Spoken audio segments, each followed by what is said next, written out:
আজকে আই পড়ছি আরেক জায়গায় ছাদ ডালা দিতাম 38 ডিগ্রি তাপমাত্রা। হ্যালো, আসসালামু আলাইকুম, কেমন আছেন সবাই? আশা করি সবাই অনেক ভালো আছেন। আলহামদুলিল্লাহ আমি ভালো আছি। আর উনি হলো আমার সিনিয়র মিস্ত্রি। এর ভিতরে ছাদ উঠলাম, এর মধ্যে দিয়ে আমার উস্তাদরা সবাই ওইদিকে চাই রয়েছে, তার মানে মেশিনে পড়ছে। আমার আবার এটা দেখার অভ্যাস নেই, আমি ভিডিও বানিয়ে ধান্দায় আছি। আজকে সারাদিন ভিডিও বানাবো, আপনাদেরকে দেখাবো লাইভ। ছাদের ভিতরে ডালাই দেওয়া শুরু করলাম। মাঝখান দিয়ে ভাইব্রেটার মেশিন ওই রয়েছে নষ্ট হয়ে, কেমনে ঠিক করবো তারাই জানে। হয়তো বা নতুন ভাইব্রেটার মেশিন আনবো। এর ভিতরে গেছে কারেন্ট দিয়ে, তারা পানি টানতেছে, তাড়াতাড়ি নেচা যায়, তারা হেল্প করতে হইব। এমনি পানি আনতাম গিয়ে হঠাৎ করে দিয়ে নেচে 10টা টিয়া পড়ে লইছে, আমার তো ভাগ্য বলো। এর ভিতরে ভাইব্রেটার মেশিন লিয়ে গুতাগুতি করতেছে, কোনো কাম হইতাছে না, ঠিক করতে পারতাছে না।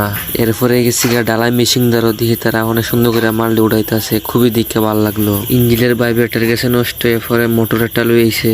আর কি করব, চলাইতে দিব, কাম ধর বন্ধ রাখা যাইব না। এরপরে যেমন কোথায় অর্ধেকটা ডালাই দিয়েছি, তারপরে দিয়ে ডালাই মেশিন তারা কই গেছে তার আর খবর নাই।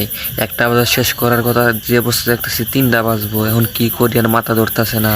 এরপরে যেমন কোথায় ডালাইটা দিয়ে এলাম, এটাই বাস্তব। হা হা হা।